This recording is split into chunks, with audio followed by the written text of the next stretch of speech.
Hello बच्चों, Priyanka Shah classes में आप सभी का स्वागत है। उम्मीद है आप सभी लोग बहुत अच्छे होंगे, हम भी अच्छे हैं। आज हम स्टार्ट करने जा रहे हैं चैप्टर नंबर 1 का नेक्स्ट टॉपिक, जिसका नाम है इकोनॉमिक प्रॉब्लम।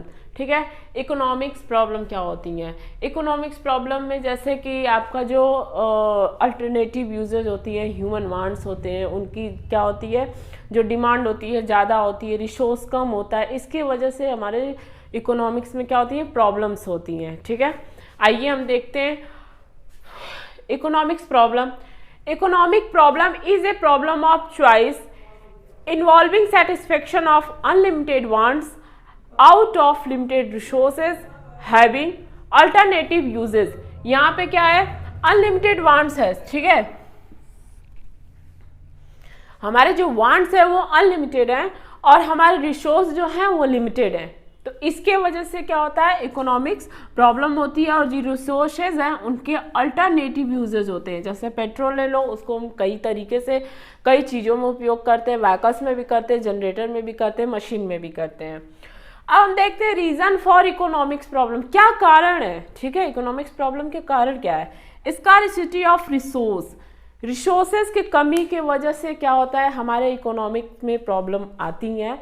जैसे लैंड, लेबर, कैपिटल, ये सब क्या है, आपका लिमिटेड है। ठीक है, लिमिटेड है। लेकिन जो ह्यूमन वांट्स क्या है, ये सब क्या है, आपका रिसोर्स क्या है, लिमिटेड है। तो प्रोडक्शंस क्या होगी, लिमिटेड होगी यहाँ पे। तो इसके वजह से, रिसोर्स की वजह से भी क्या होती है, हमारे इकोनॉमिक्स में प्रॉब्लम होती है। नेक्स्ट है अनलिमिटेड ह्यूमन वांट्स। देखो, ह्यूमंस की इच्छाएं जो होती हैं, हमारी इच्छाएं होती है। जैसे हमारे पास आज बाइक है, तो हम कल कहेंगे भाई मेरे पास 4 व्हीलर हो जाए, 4 व्हीलर हो जाए तो कहेंगे ऑडी हो जाए। ठीक है, हम क्या करेंगे, हमारी जो इच्छाएं क्या है, बढ़ती रहती है, वो कभी ख़त्म नहीं होती हैं। ठीक है, इसके वजह से भी हमारे इकोनॉमिक्स में क्या होती है, प्रॉब्लम आती है।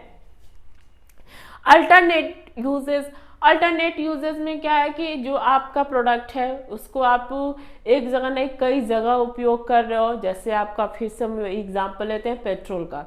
पेट्रोल आप ले लिए, पेट्रोल का आप कहाँ पे यूज़ कर रहे हो, जनरेटर्स के लिए यूज़ कर रहे हो, व्हीकल्स के लिए यूज़ कर रहे हो। मिल्क ले सकते हो, मिल्क का भी बेस्ट एग्जांपल है। मिल्क को आप कर्ड के लिए यूज़ कर सकते हो, मक्खन के लिए यूज़ कर सकते हो, और उसको पनीर बनाने के लिए यूज़ कर सकते हो। तो एक चीज़ का आप कई जगह पे यूज़ कर रहे हो, अल्टरनेट यूज़ कर रहे हो, तो उससे भी क्या होता है, हमारे इकोनॉमिक्स में प्रॉब्लम यूज़ होती है। अब उसके अगर मिल्क का आप कई जगह यूज़ कर रहे हो तो मिल्क की कमी होगी, दूध की कमी होगी, क्योंकि आप पहले दूध का ही यूज़ करते थे। अब उसी दूध को आप कई जगह पे यूज़ कर रहे हो, चाय बनाने के लिए यूज़ कर रहे हो, उसको आप कर्ड बनाने के लिए, पनीर बनाने के लिए, ठीक है, तो मक्खन निकालने के लिए कई जगह पे यूज़ कर रहे हो। तो क्या होगा, उससे हमारे इकोनॉमिक्स में प्रॉब्लम आएंगी। अब देखते हैं the relation between resources and human wants. ठीक है, क्या क्या रिलेशंस है ह्यूमन वांट्स और रिसोर्सेज में। तो फीचर ऑफ रिसोर्सेज क्या होते हैं, they are scarce, their supply is limited in relation to demand. देखो, रिसोर्स क्या होती हैं, लिमिटेड होती हैं। ठीक है, डिमांड ज़्यादा होता है, सप्लाई क्या होती है, कम होती हैं। नेक्स्ट है दे हैव अल्टरनेटिव यूजेस। उसके पास रिसोर्स का क्या होता है, हम कई तरीके से यूज़ कर सकते हैं। जैसे मिल्क का एग्जांपल लिया कि दूध को हम क्या करते हैं, दूध के लिए दही भी बनाते हैं, हम उसके पनीर भी बनाते हैं। तो अल्टरनेटिव कई प्रकार का यूज़ करते हैं। इसके बाद देखेंगे feature of human wants. Unlimited, they can never be fully satisfied.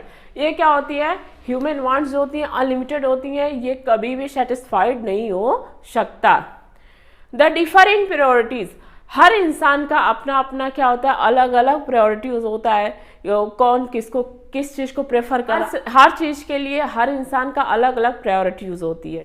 इसके बाद हम देखेंगे अपॉर्चुनिटी कॉस्ट। ये क्या होता है, it refers the cost of next best alternative for gone. इसमें क्या करते हैं, जो आपका बेस्ट अल्टरनेटिव होता है। जैसे मान लीजिए मैं जॉब कर रही हूँ, मेरा सैलरी है 40,000। ठीक है, अगर मैं उसको नहीं करती, मेरे पास 2 ऑफर और आ गया, एक 30,000 का जॉब का, एक 35,000 का।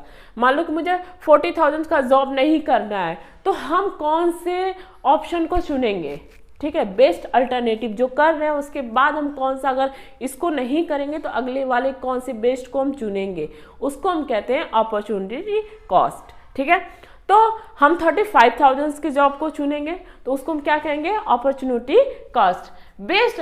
नेक्स्ट देखो, नेक्स्ट है जो हम कर रहे हैं उसके बाद जो हमने छोड़ा है, नेक्स्ट बेस्ट अल्टरनेटिव फॉरगॉन। ठीक है, सपोज एग्जांपल लेते हैं, you are working in a bank at the salary of 40,000 per month. ठीक है, हम बैंक में काम कर रहे हैं 40,000 रुपये पर मंथ से, and suppose you receive 2 more job offers, हमको 2 और जॉब ऑफर रिसीव होता है, एक 30,000 पर मंथ, दूसरा 35,000 पर मंथ। तो उसमें से अगर हम 40,000 का जॉब अगर नहीं करना चाहिए या हमें छोड़ना हो, या हमें मान लो उसके जगह पे नेक्स्ट कोई जॉब करना हो, तो हम कौन सा करेंगे, 35,000 के जॉब को, जो जॉब ऑफर है उसको हम एक्सेप्ट करेंगे। ठीक है, तो इसको हम कहते हैं अपॉर्चुनिटी कॉस्ट। ठीक, इस वीडियो को हम यहीं तक रखेंगे, नेक्स्ट वीडियो में हम लेके आएंगे चैप्टर नंबर 1 का ही नेक्स्ट टॉपिक। तब तक हमारे वीडियो पे बने रहिए, हमारे चैनल को शेयर कीजिए, वीडियो को लाइक कीजिए, सब्सक्राइब कीजिए। ठीक है, शेयर कीजिए अपने दोस्तों में। Thank you so much.